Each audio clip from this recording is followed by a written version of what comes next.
Well, hello out there. How's it going? Welcome. I'm glad that you were able to join me. Welcome to another live stream. Woohoo! Woohoo! With Rich and Wesley Severson and Gail Severson. It's a family affair. It's a family affair. And anyway, we're having a great day today. Oh my gosh, just a fantastic day. So yeah, it's a fantastic lead up to this. Yeah, for sure. It's been a fantastic morning. Everyone feels great. Everyone's great. Yeah. Right, you got to talk yourself into some things every once in a while. Let's see who's here. Shall we go over to the board and see who's here, Wes? Tom. Hi, Tom from Connecticut. And Dave Hall from the UK. Wow, that's a long ways. I heard about that big traffic jam. You had like a monstrous traffic jam, I think, to go over to Paris, right? Or that highway over there. What do they call that?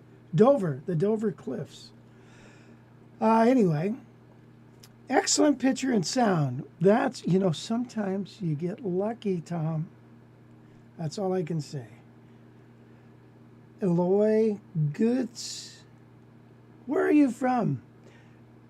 Good morning. And Andrew, hi Andrew from New Jersey. Hot afternoon from, wow. Well, good, you came in from the heat to watch the show.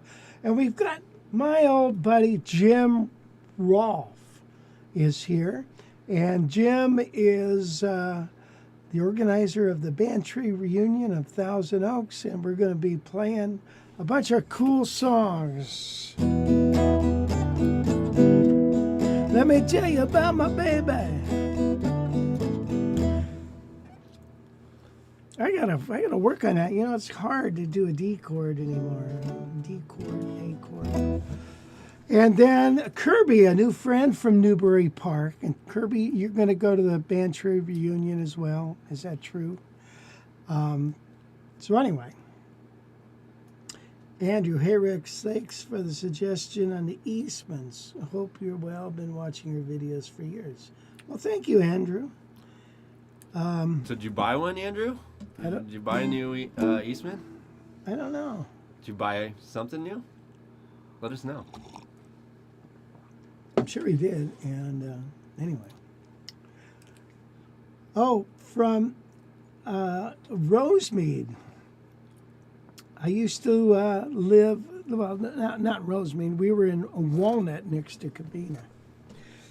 Okay, so that song that I played was called 4 on 6, the West Montgomery song. Really fun to play.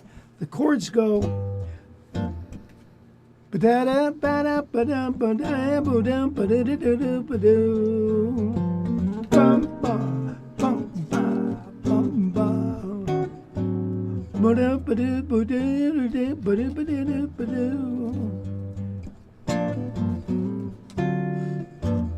That's the chords to the whole song. And so when you're soloing, you got 4 bars on a G minor.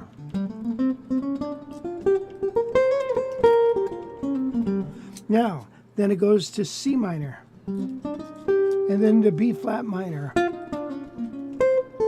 And then to A minor. And E flat minor. And now we're into the, back to the G. And now to B flat, D7, and then to G. So what's cool is if you can kind of, in your lines, use, even though this is 4 bars of G minor, we're going to put a dominant chord to take us to the C minor. So you might go...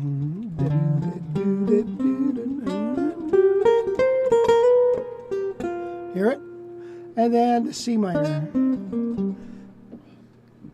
And then there you have it. You guys, C minor, you might go to F dominant then. B flat, and then E. A minor, D7, E flat minor to A flat 13th. I just sometimes just think of a D7. And there's your soloing. And then to bring us back to the F minor, or the G minor, I played this F sharp diminished. And that F sharp diminished also takes us to B flat. So that F sharp diminished is an important little arpeggio in soloing with that song. So Wes, what do you think of this guitar? It's cool. Yeah. This is a 1967, I think. It's a 125C. Okay, so this is a laminate sides and top and back with a rosewood fretboard and mahogany neck. Now, what's so different about this than a 175? The binding. That's it? It doesn't have binding on the neck? Yeah, I think that's it. So this guitar, I've liked these. They didn't make very many of these. It's a rare one. So on this 125, usually they're thin ones. But then you can find them fat, but without a cutaway. But also on this is a 1 5/8 nut. So it's tighter here. So, you know, it's tighter in there, which I don't care. It makes it tighter up here too, which is nice. So, you know, a lot of guys will say, oh, I don't like those thin nuts. Well, don't be playing down here. Why are you even playing down here? You know, who plays down here? So, not a jazz guy. Well, he might a little bit, you know, but not much. He doesn't live down there like folk guy. So anyway, that's the deal on this guitar. This had a P90 in it, and now it's got a Gibson 57. It's got a newer tailpiece, obviously, newer tuners, new pickguard, and it's, hey Wes, try to get in tight on this guitar because I want you to kind of, can you see the back of this neck and stuff? This is one of those guitars that was completely beat to crap. Okay, you can see where all this is, and what they did is they just shot lacquer over it. So it's kind of all lacquered up, but so it's, can you see that? It's kind of a trip. So anyway, it's not a bad idea to do that to a guitar. You know, you get a guitar. Have you ever seen the old ones? You know, and the neck is just all chewed up. Well, just shoot it all with lacquer. Sand it down a little bit. Shoot it all with that lacquer again. You got a new guitar. But this bridge is original, and that's why it's got kind of a duller sound.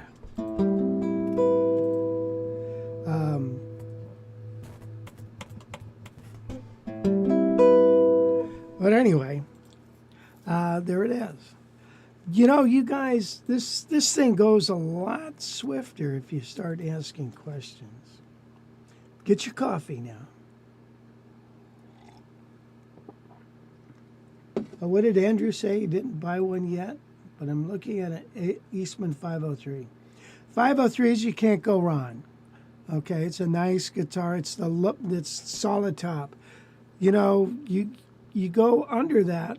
Jim Rolfe had a 503, and now he has a Pisano 880, and he traded that in. So, but a 503 is a nice sounding guitar. I've got these Eastmans here. 16-inch full body guitar. Let's show one of these, Wes. Do it. All right. So what we're going to look at is this guy right here. Because I just got done working on this. This is a Eastman 803. 805. 805, yeah. Thank you. Yeah, 805. Now, check out the back of this neck, Wes. Well, they could, no, that's okay. You don't need to get tight. They can see that. Look at that. Isn't that pretty? The figure on the neck is just, one of the prettiest necks I've ever seen. Here's the back. It's in very nice shape. It's got some little tiny dings. I got rid of the fret ends. Oh yeah, that's one thing on this particular guitar. No, I didn't do the frets on this. I want to show you this. You got to get tight in on that binding on the neck there. Can they see that? Everywhere there's a fret, the binding is cracked. You see that? Or there's a line going through it. And it's funny, it's not on this side. It's only on that side. Well, it's on this side a little bit. Why is my amp on? All right, so what causes that? Well, I'll tell you. It's when you don't humidify your guitar and you let it dry out. The neck shrinks a bit, but the metal doesn't. And the metal ends up hitting that binding and therefore cracking it. This particular guitar, I added the tone, it came just with a volume control. You see that? Now I added a volume and a tone. Very easy fix. And this particular one had been modified with this support for the pickguard, which I think was a great idea. So, so you gonna play that thing so we can hear it? Yes, I will. I will play it with much enthusiasm. Jim Rolfe asked, did all the 175s have two pickups? That's what I was kind of wondering. I thought the 175 had double pickups. Well, the 175D. Yeah.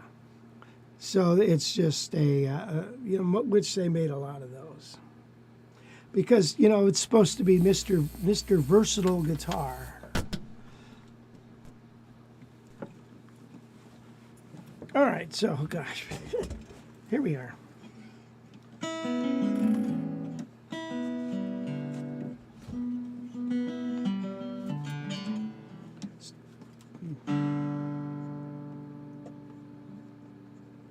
I'm all turned up. Are you getting sound? Because I'm not hearing. No, I don't know. It's not. Is it plugged in all the way? Push that thing in. There you go. But that.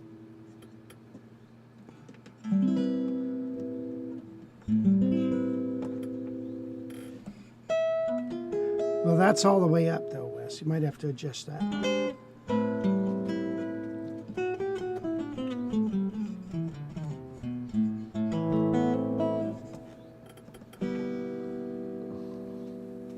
Let's see. Why are these guitars so much quieter than that? I don't understand that. That thing's like twice as quiet as that Gibson. Well, number one, there are less windings on this pickup. Every pickup has a ohm reading, which is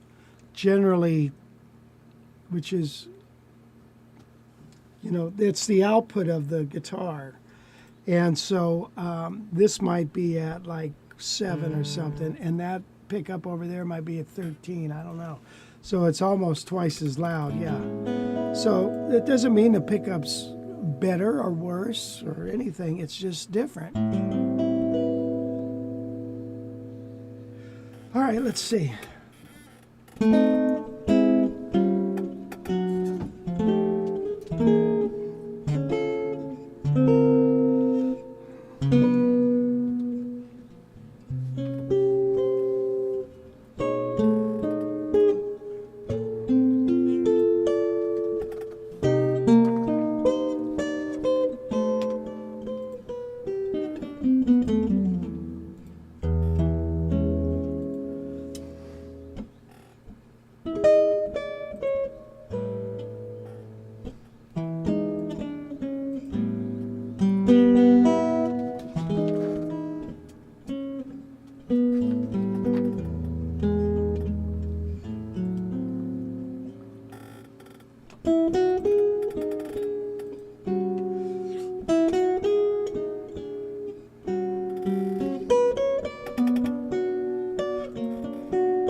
Well, that was God Bless the Child.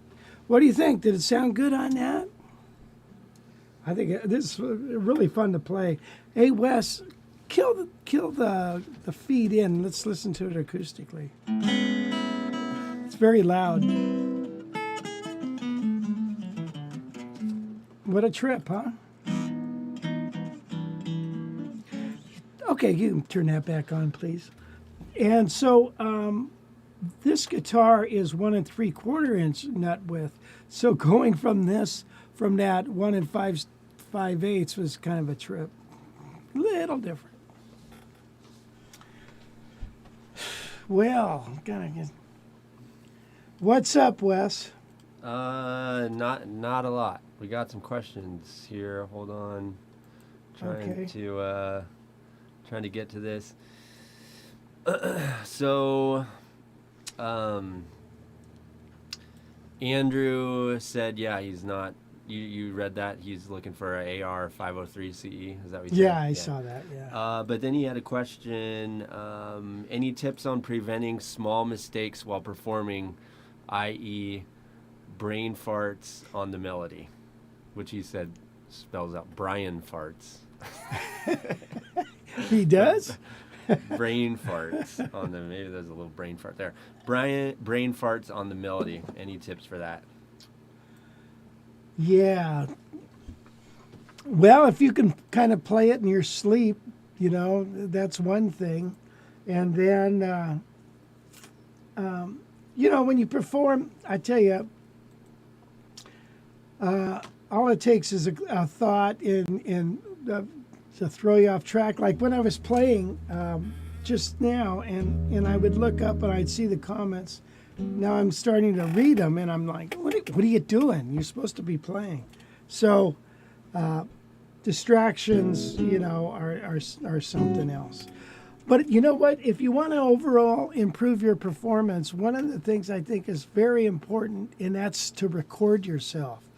So if you can sit down and record yourself on a regular basis, I mean, a lot, it'll help your performance, because as soon as you hit that record button, you kind of sweat a little bit. It's because you're going to make a value judgment on yourself in a little bit. Anyway, so record yourself, and I think that'll help you quite a bit. Other than that, I don't know. I don't know what you do. It's rough. If you can almost sometimes if you know it so well, you can let your subconscious play it and just forget about it. Just let your subconscious play it. So it's kind of like put it on autopilot, you know. And also you're listening. You do more listening while you're playing than actual playing. Listen to your amp. And, you know, it's just one of those things. You put it on autopilot, let your subconscious play it, and see what happens. Isn't it funny, the stupid stuff that you start thinking about when you're playing? Yes. You're just like, oh, this old roommate I had like 20 years ago. Remember we were, you know, messing around doing that?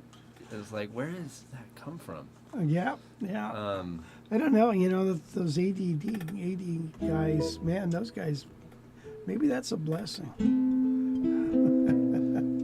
Let's see. There's some other questions here.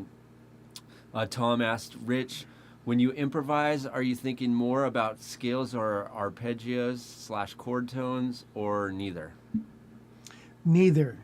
All those come under the heading of a reaction to what's being played. Now, you might, so I think of the chord. What's the name of the chord? What is the chord? Like Joe Pass said, there's only, just memorize 3 chords: major, minor, and dominant. All the rest, whether it's major 7, major 6, all that stuff, that comes under the heading. Just go for the families. And so when you're playing a tune, you just know the chord changes. And so that, the melody is the hook too on the chord changes.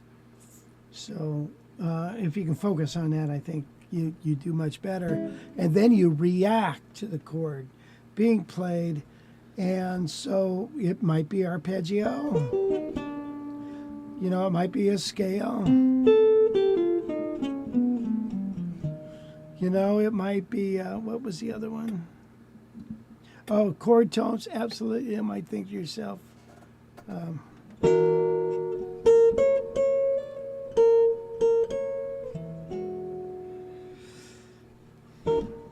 you know what I mean? So, going for the chord tones, absolutely. It's kind of like your target notes. And by the way, I have a lesson on encasement, which you guys really ought to get into, which is, maybe Gail, you could post a link to that. That'd be good for some of these folks. Andrew had another question. Have you explored using 3-note voicings instead of 4-note West-style block chords? I just recently started using them, and there are tons of options. Yeah. So when you leave off a note and just do triads, you're now you have 4 string groups. If you just take a block chord, there's this string group, there's this string group, and this and this. So these 4 strings, these 4 strings, and these 4 strings. You got three groups, right? Now, sometimes you actually skip a string. So there's 4, and skip a string there, 5. It's rare that I see anybody using these 2 outer strings. Ted used to, but it's like, wow, that's weird. So anyway, so triads, it's all about triads. So, because triads, just as a note, let's take a chord, right? Every note reacts.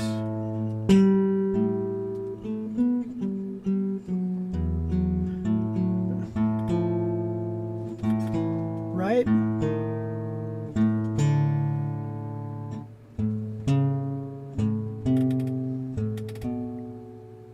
Right? So that's, every note is reacting to the tonal center of this A. Same with chords.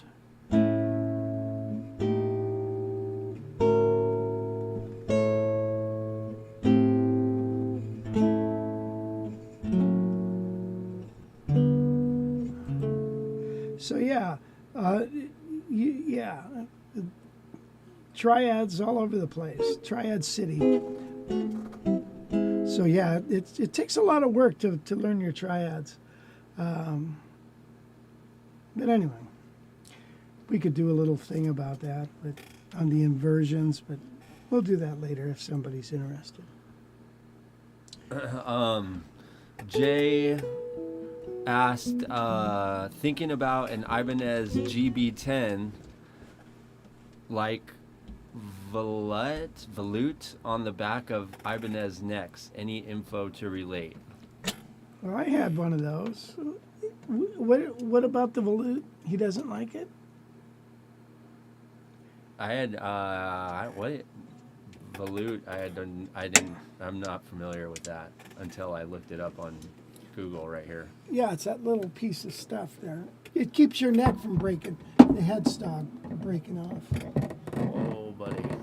Whoa. Is it up there? Speaking of necks breaking off, that thing. This little guy,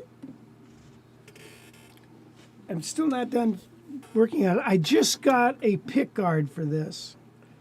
And so this is an 803 15-inch, similar to a George Benson. Mahogany, it's all solid wood, which I don't know the GB10, there's all the bunch of different levels and all that. And so, I don't know, this one is all solid wood. And I've had several of these, and they seem to go really fast. I need to recut the nut. It's got a problem on the G string. But I can do that. Let me see.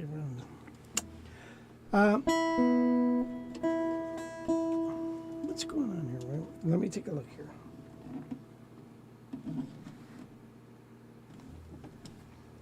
Okay, sorry. Let's play something on this. I could tell that's in tune. Oops. Let's see, what is this? Wait a minute. Oh yeah, that's the one with that weird string tree thing, huh? Yeah.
you for letting me indulge in that.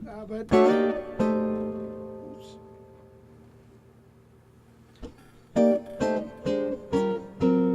Again, this has, I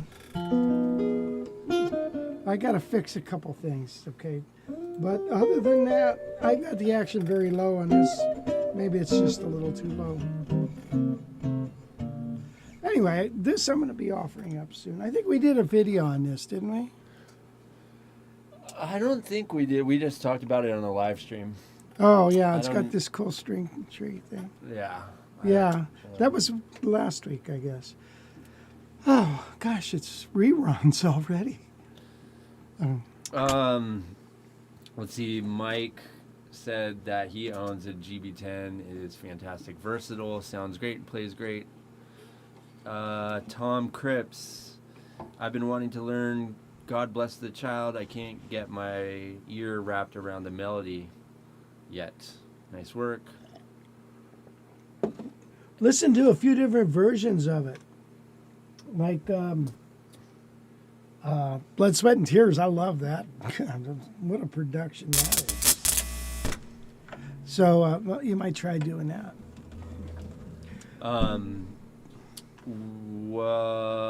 Andre says, so God Bless America is in your lessons. That is correct. It is right here. It is? God Bless America? No, I don't think I did. God Bless the Child? Yeah. Now, did you say God Bless America? I think I just said God Bless. Oh. I might have. Okay, that's well. okay. That's all right. So, yeah, Tom, you could get the lesson here and figure it out. Yeah. God, that guitar is way louder than. Well, hold all on. the Let me rest. turn it down here. It's got. What?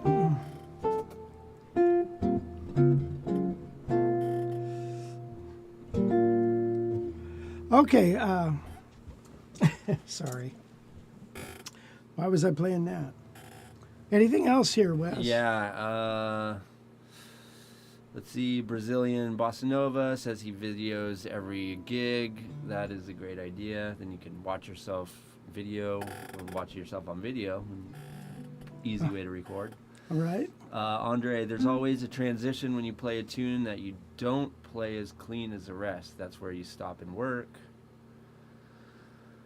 Brazilian Bossa, lately I've been learning 5 single note heads, so every morning around 6 a.m. I play them over and over and over every day. That's a great idea. And then once you get bored of that, start changing keys and being able to play it in some other keys. Really important. But good job. Good for you. And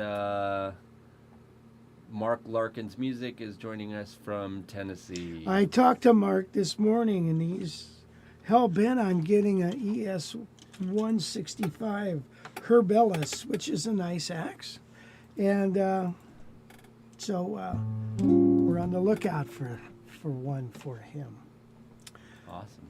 Yeah. Which, by the way, listen to this. I got a email from my Eastman guy, and he said, we just finished making 5 Heritage Eagle Classics Artisan Aged.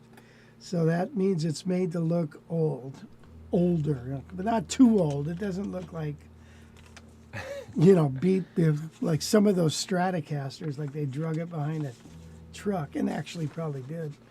No, this is just artisan aged, but they're more expensive. But they only are making 5 this year. And Rich, do you want one? 3 of them are going out of the country, and then one of them's another fella has in Oklahoma, I think, or something. But I don't know. So you have to look around. But so I got the one, and a fella has ordered an Eastman, a Heritage not 575 Eagle Classic for a long time now, and since I got these, he's going to nab it up. So that's exciting for us that that he would call me to be one of the 2 people in the United States to get a Heritage Eagle Classic Artist in Age this year. I thought, what a sweet thing to happen. Thank you. It's artisan. What did I say? Artistan. All right, artistan. Artistan. And it was funny because at the beginning you're like, I got a call from my Eastman guy. Oh, God. And he told me that he's got I said 5 Eastman. Heritages. That confused me. I mean, You know, the mind is a terrible thing. I'll just leave it at that.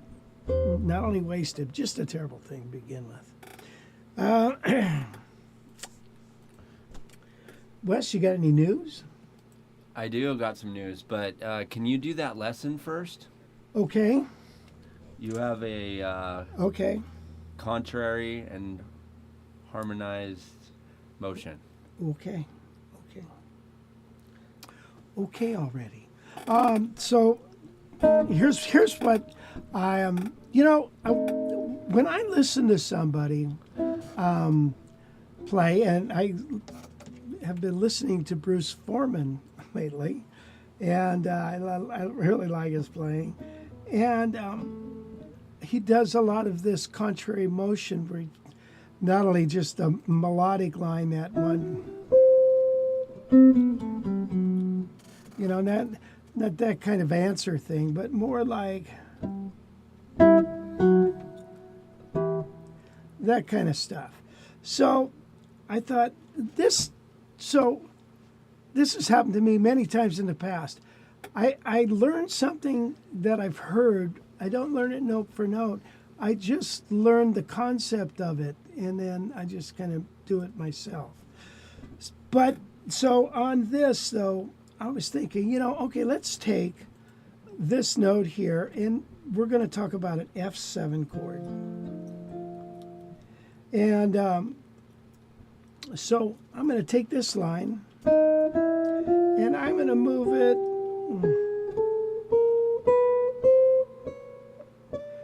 almost an octave chromatically. Now, F7, right? That was the flat 7 of an F7 chord. Here's an F7 chord, if you can see it. I can't do that. Anyway, so now we're going to take the third, and we're going to march it on down to F7 resolves to B flat. Isn't that correct?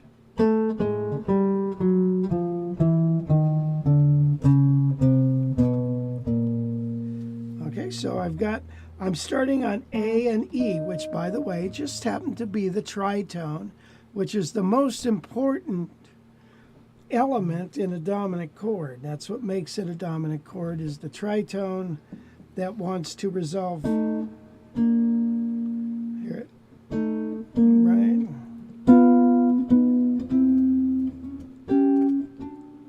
All right. Those are tritones resolving to a major third. All right, so then what we're going to do is we're going to play this note, and then this note is going up, and this one's going down.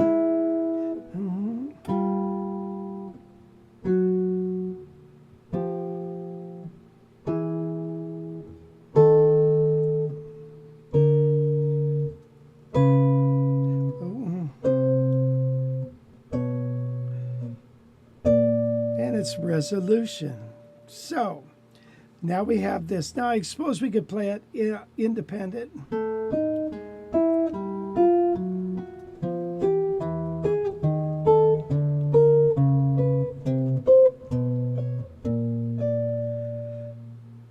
Oh, that's kind of fun. But what if we harmonized it in some weird way?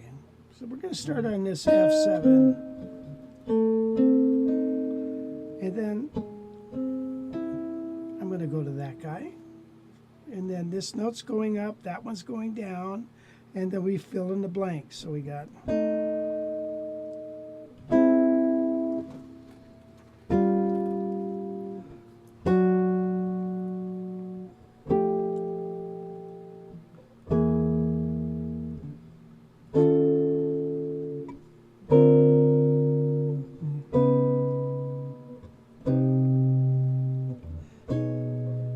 Isn't that kind of cool? So, I don't know what you call those chords. I mean, we could analyze them and say what they are. You know, F7, E augmented, A augmented. Going around the cycle, aren't we? So that's how slick I am.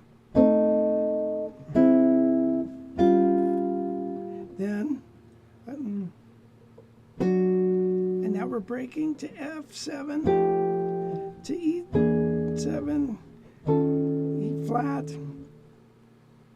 D7, D flat 7. I probably should play a G7 or C7 and B13. So.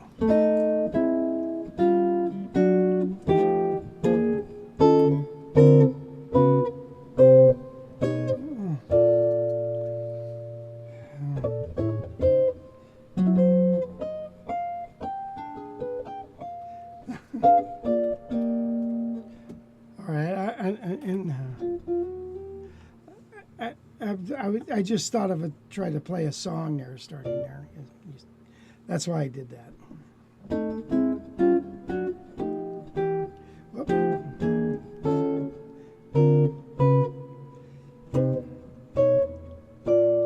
Isn't that cool? I think that's kind of cool. Now, here's what I was trying to do, and I got off track. When I was going to go and play... right? We just did God Bless the Child. And I thought, well, you know, this chord here, that's an F7. It is also a B7. B7 flat 9, right? So look at, if I'm going into the key of E, a nice B flat or B dominant chord would be cool. So I'm thinking this somehow should work out. Doing the same thing.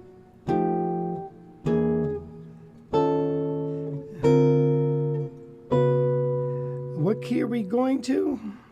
B.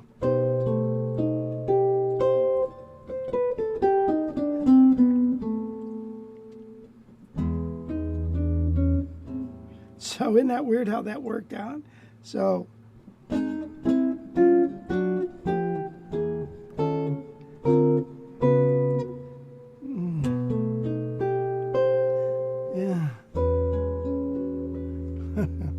okay, so basically your listener only hears the first chord and the one before the resolution, and everything else is incidental. It's like, wow, that's kind of different. So there's a lesson in contrary motion, one note going up, one note going down like this until it resolves. So you got tension in a tritone here, and then one goes higher, one goes lower, and then it finally resolves. There's our lesson in contrary motion and harmonized contrary motion. Have a nice day. How's that, Wes? Oh, that was great. Awesome. Sweet. Paid off the title of the video, so. Yeah, good. Gotta pay it off. No other questions? Anybody got any questions about that lesson or any other? Are we still on? Things to talk about? Hey, Wes, do you got any guitar news? Yeah. Why don't you do it? Okay. Do your guitar news, Wes. Do you need a fanfare?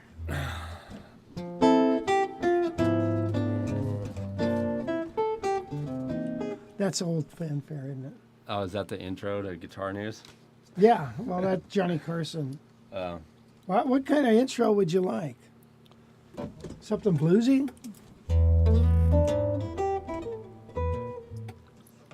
Something like that?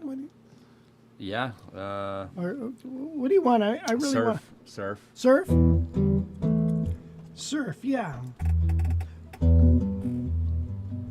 More like a Miz or Lou type of thing. Oh, Miz or Lou surf? Yeah.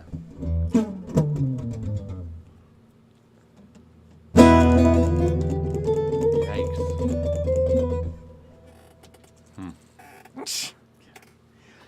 Anyway. Do the news. Anyway, okay. Moving on from that killer intro. Let me get set up here real quick, and boom. Where are you going? Make it quick. I need you. There's stories in here specifically for you. Let's see.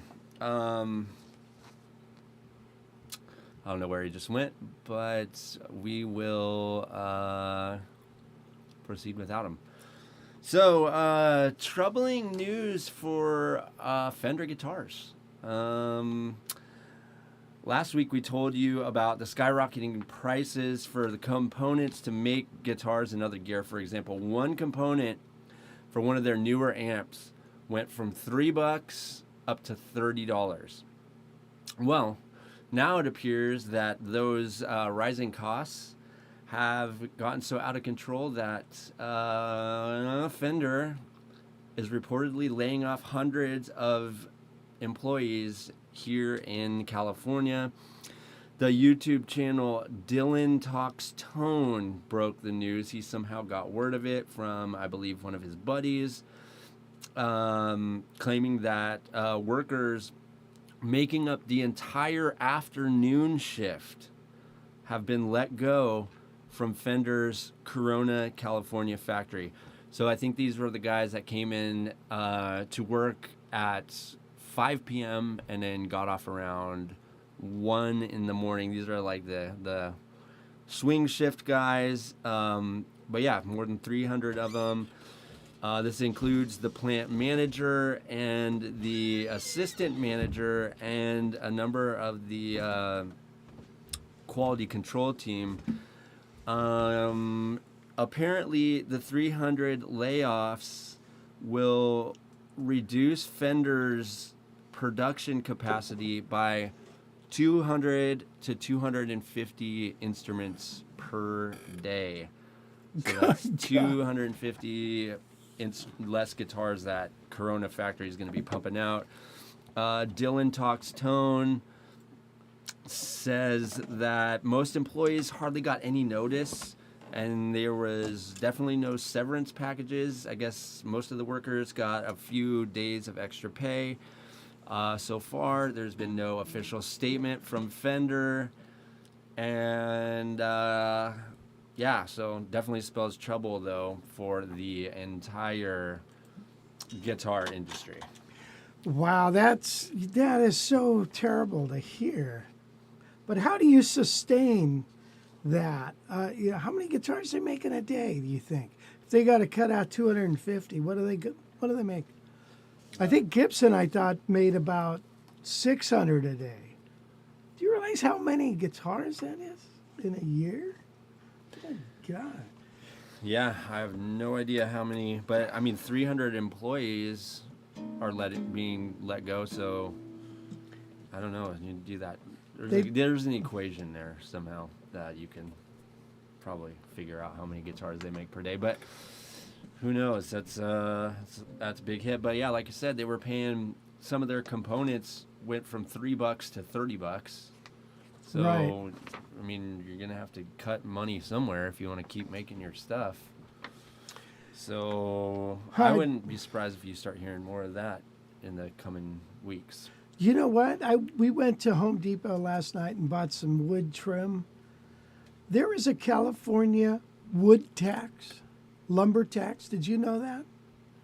California has a lumber tax. I've never heard of that before. We bought lumber before, and then noticing on the receipt, lumber tax. That does not surprise me one bit. I mean, California is notorious for having the most taxes on pretty much everything. Every time you go to a hotel or right, there's all kinds of random taxes. Gas tax, highest in the nation. Yeah. Well, I could see why Fender is so hard to. Down in Fullerton, that's primo location now. It used to be out in the country a little, but good grief, now it's taxes are high in California, corporation stuff, and it's like, well, there you go. Now they got probably this lumber tax. Yeah. I'm sure they also pay up the importing tax like crazy. I don't know. Yeah, last time I hadn't gone to a Home Depot in a while until the other day, and yeah, everything you see in that store is so it's like Unbelievable. double the price it was I know. like a year ago. Like paint is a gallon of paint's $50. I know. What It the used to be heck? $10. Right. $10 is a gallon of paint. It's insane.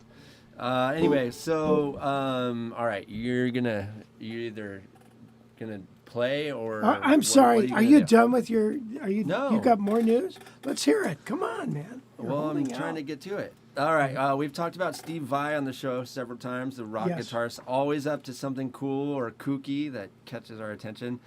He just ended the European leg of his tour, and he did something super cool in the finale in Barcelona. So Vai apparently caught a driver to the show. You know, he had a driver pick him up and take him to the venue. But the driver actually had tickets to the show. So he was stoked to meet Steve Vai and drive him to the venue. Well, the guy also had a video of his son playing one of Steve Vai's songs called For the Love of God. And so Vai watched it in the car and was like, dang, man, I'm pretty impressed by that. Your kid's shreds. So Vai says, quote, during the concert that night, I saw the boy with his dad sitting in the audience. So I decided to make his day, and he walks down out of the off the stage into the stands, hands the kid the guitar, and then lets the kid start playing. So I am gonna really? show you the clip here. It's pretty cool. Let's see if I can get this to work.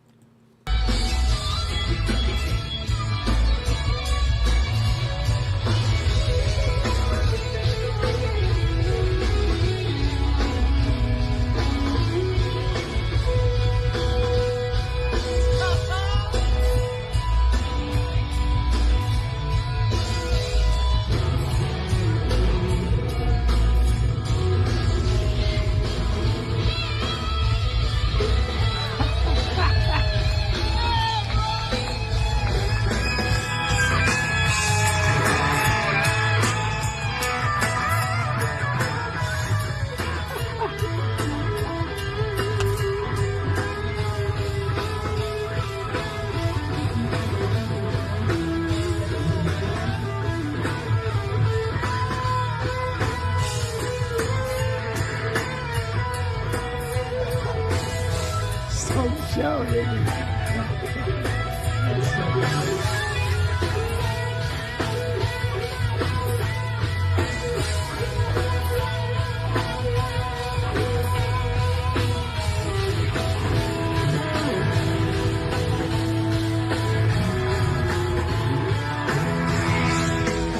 So yeah, pretty cool moment right there for that kid, huh? That kid's definitely not gonna forget about that Oh, moment. no kidding. Good grief. That is so cool.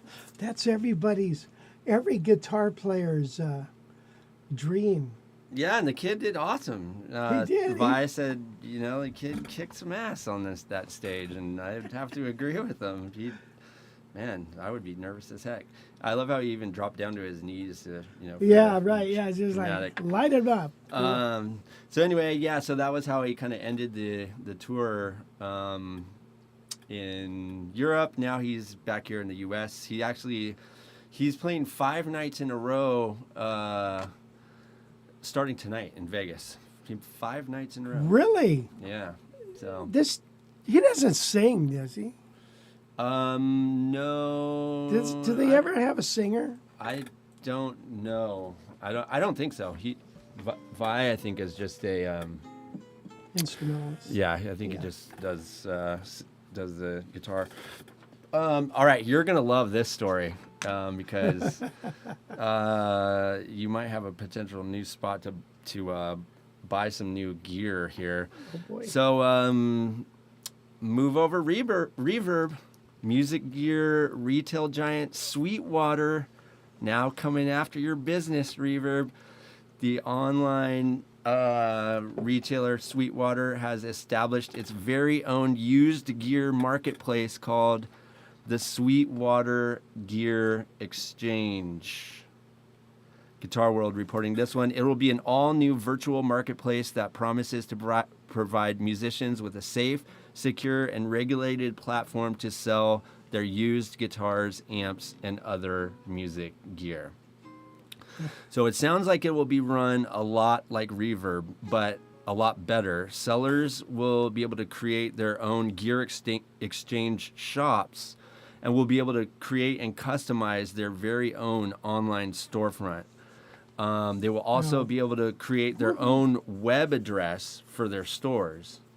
So you can do like gear exchange / Rich's music shop or whatever, you know. Right. So make it easier for people to find you. Well, let's get down to it. What about their fees? Well, I don't know exactly what their fees are, but the fees as of right now, there are 0 fees.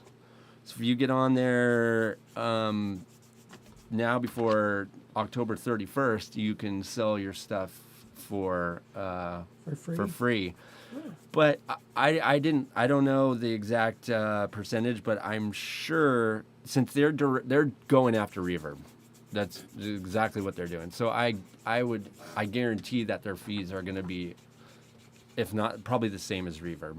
I can almost guarantee it. I mean, the list goes on and on and on with why this site will be better than Reverb.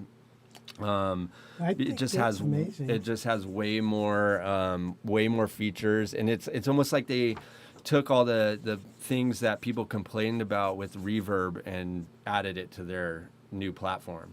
Yeah. And another thing is, so the site's already live, so you can go shop around for some gear. I'll check that out. Well, yeah, it says right there, 0 fees. Right. Let's see what we got here. Let's see what it looks like with Gibson 175. So they don't. I don't think there's a lot on here yet. Obviously, there's no 175s, but I think it just kind of launched in the last couple days. But one thing that I can guarantee is, Sweetwater is known for their customer service. You can always call them and get someone on the line immediately. Yep. And there's been horror stories with Reverb, people that say they can never get in touch with the actual human, and that they put them through those online bot chat things. And I mean, there's been a lot of bad reviews about Reverb's customer service. Another cool thing is that your individual store, you set your own return policy. Sure, well, you can do that with Reverb too. Can you? Yeah. And then there's also a place to put a bio section on there, so you can have a bigger bio area of, Interesting. I don't know if that'll. Reverb is so strong and so huge. I mean, it might nibble at its toes a little. Right. But you're right about the customer service. Except, wait a minute. I can't. I've always had good luck. It's not like I can call somebody up, but I can do email to them and I get a response back. Pretty good. So I've been happy with that with Reverb. Right. Now, and also as a buyer, they are so buyer friendly. A lot of sellers don't even want to mess with them because, some of these guys will buy something and think it's Guitar Center. I don't want it. It's got a nick here. I didn't see it in the picture, and they start sending stuff back all the time, and there's not enough profit to warrant doing that all the time. So anyway, does that make sense? Yeah. Maybe there'll be a little more. I don't know. We'll see. Yeah, exactly. It seems like I mean, obviously, the way they're setting up their storefront and stuff seems like they're trying to cater more to the seller as opposed to the buyer. You're giving them at least more options than Reverb Yeah. to customize their Yeah. shop and have more access to the Yeah. platform. So that's already a step ahead of Reverb. But yeah, like you said, Reverb's huge. Even if it does become competitive, it's going to take a while for sure for it to catch on. Because I mean, I haven't seen any ads or anything like this. Yeah.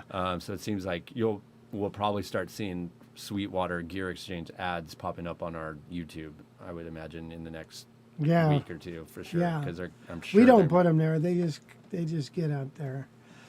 Well, Yeah. even on the stuff that I watch, I always am Oh. seeing Sweetwater ads before the Oh. videos that I watch.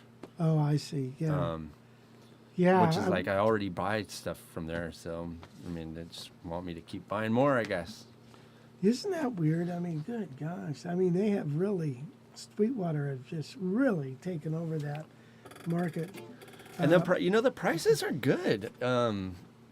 They're pretty much competitive. I remember back a few years ago that Sweetwater prices used to be a little more expensive than Guitar Center and Musician's Friend, and Right. now they're pretty darn close. So Right. Yeah, they are. and for the customer service, I'd rather just get it at Sweetwater. You know. I know, because of that customer service. That makes a big difference. Yeah.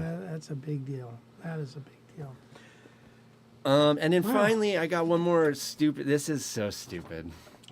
Yeah, we like stupid. This is so. Get tired of smart things. This is so dumb. All right, so there's this guy, this kid in Denver, and he goes to his local Guitar Center, in Denver, and he takes a drink out of the drinking fountain, and the kid is blown away by how good the water is coming out of that drinking fountain.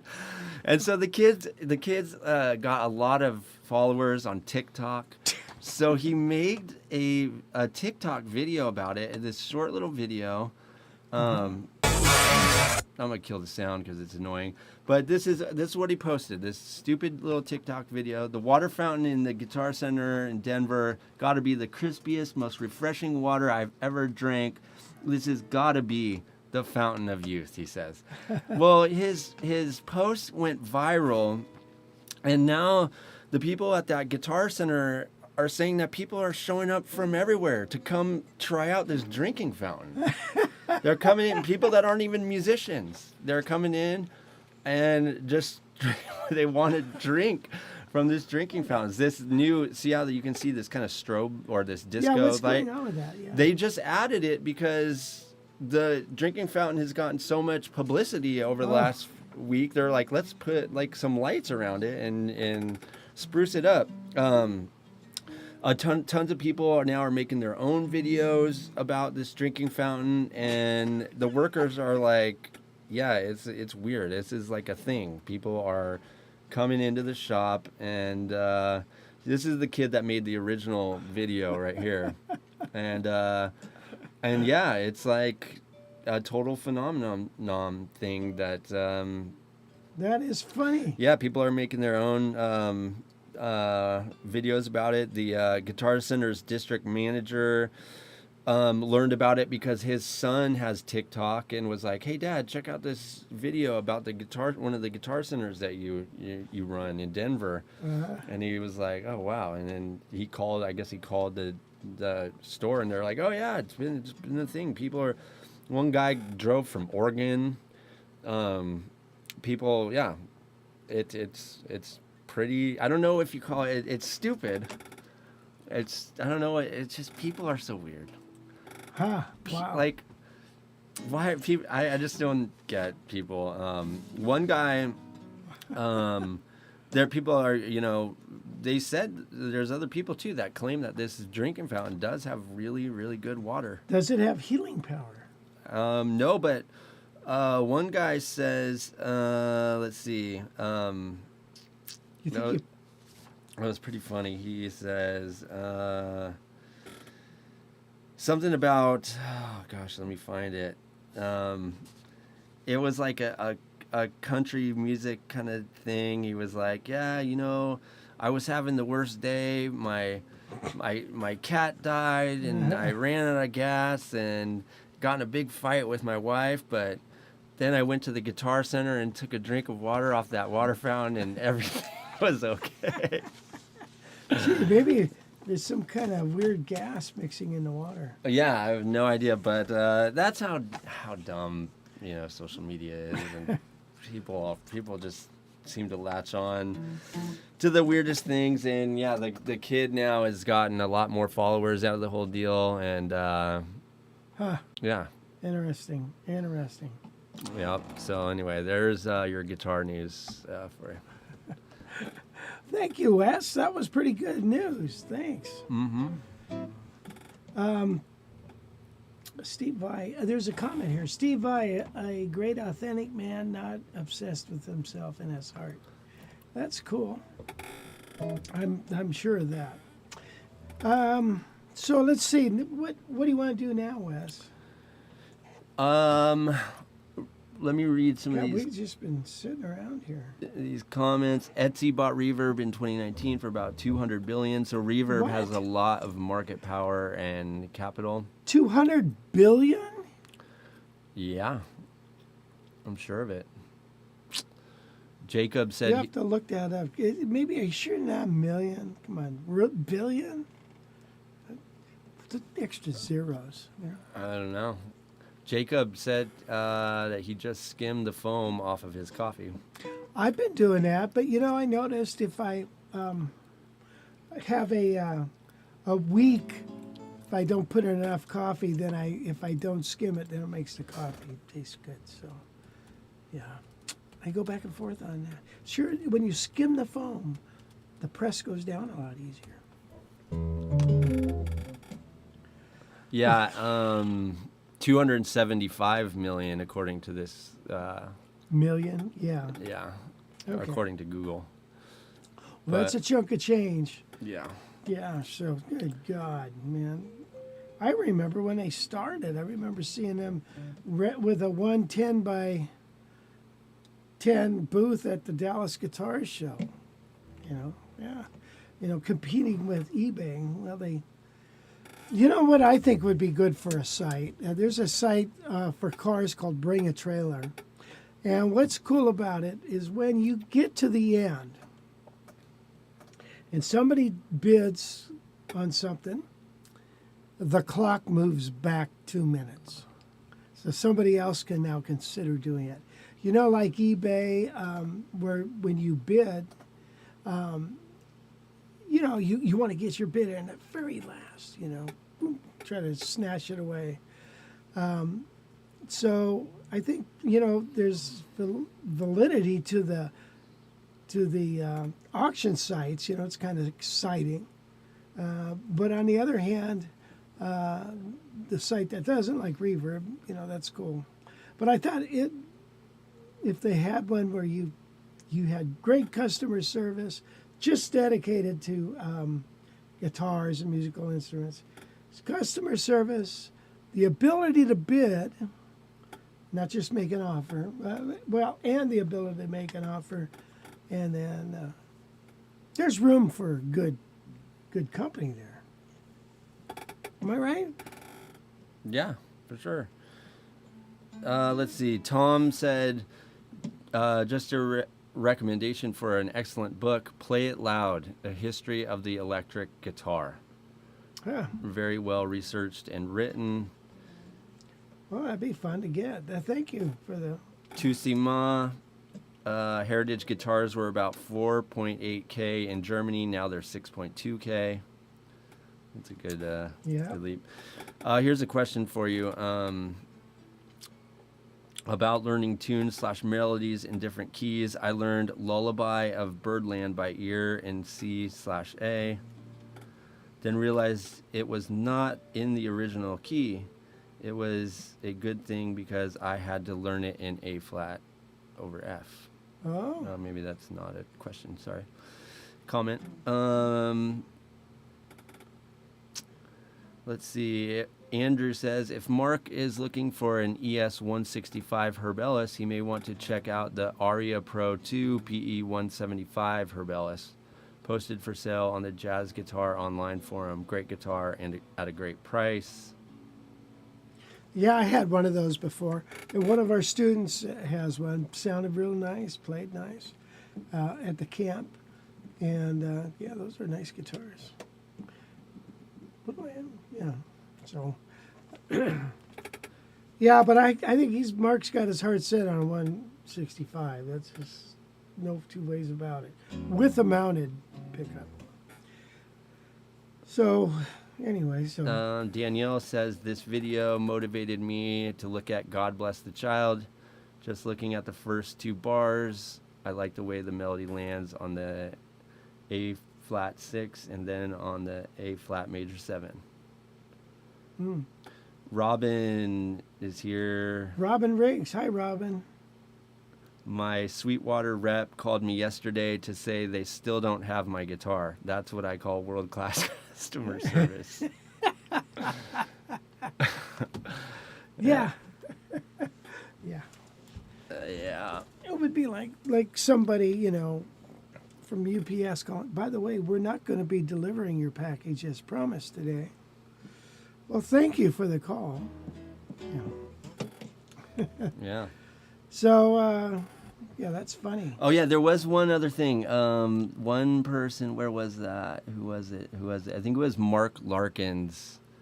Please play Wave. Love the octaves. Oh, okay. Hey, I was thinking, you think that drinking fountain makes people play better? I don't know. You think it could be? I mean, it could, couldn't it? I guess, yeah. Could anything's possible, right? What are we playing? Wave? Wave, yeah. But yeah, that's just a crazy story for sure. You might have to adjust the volume on this. Oh, for sure.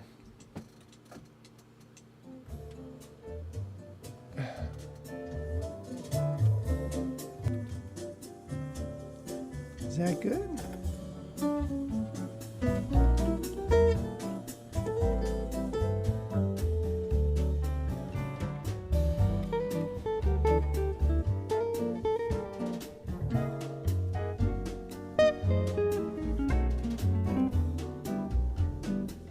Okay, let's start.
There's Wave.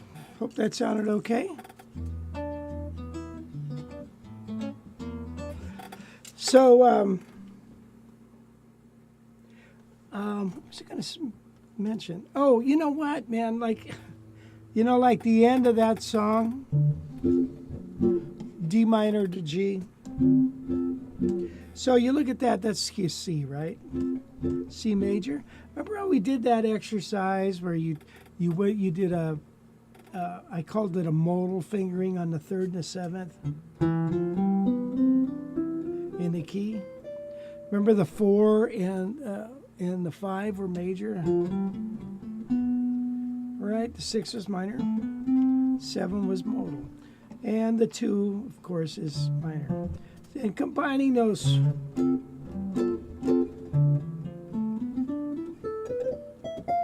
right? But now let's take the, starting on the,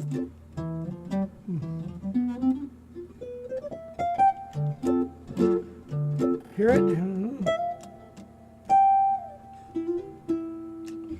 So that idea of just playing in the key is C, and don't even worry about the D minor, okay? That's where you're going to get a real different tones, okay? Makes sense? Well, now what? Hi, Ann. So nice of you to join us. Thank you. What time is it, Wes? What do you... 12. Anything? It is 12:30. 12:30. Holy moly. Shall we wrap it up or you do something else? I don't have anything else, so it's up to you. We got everybody's questions? Yeah. If anyone has any last-minute questions, please fire them away. Let's play one last song. You know, I feel like playing. Would that be okay? Yeah. We'll play one more tune. Let's see.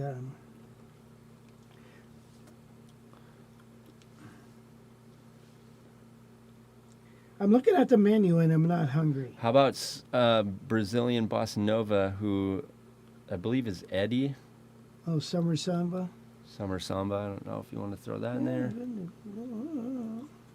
Sure, if he wants. Is that a request, I guess, right?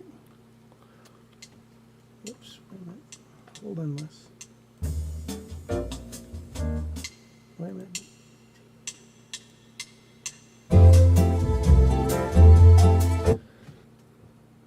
Okay, sorry.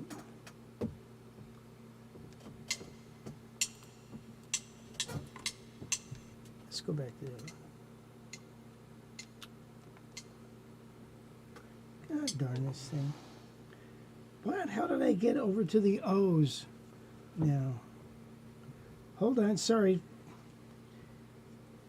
As we move things right along here on the show.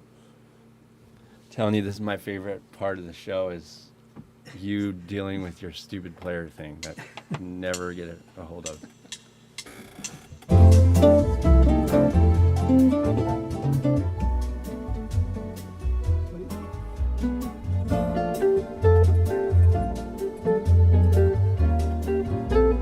Should we start over? Ready? Here we go. 3, boom.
Anyway, gee, I want to thank you guys for dropping in and hanging out with us. I really appreciate it.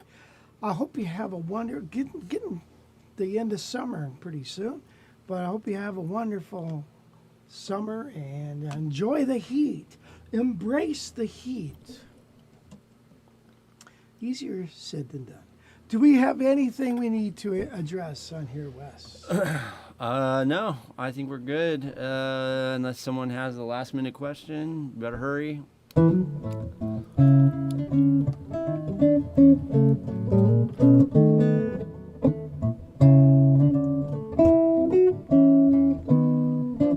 Nice. Well, you're messing with the controls. What does that have to do with you? Because I'm watching you.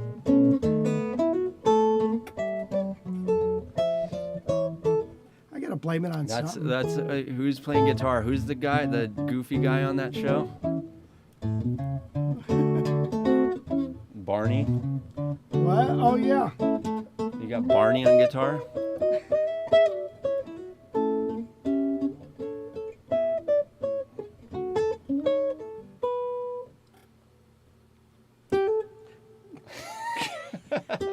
What key am I in? Talk about, I remember when we talked about brain farts on that.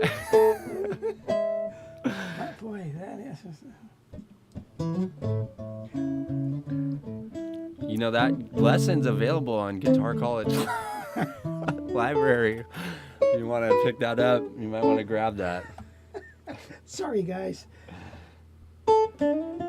See you later.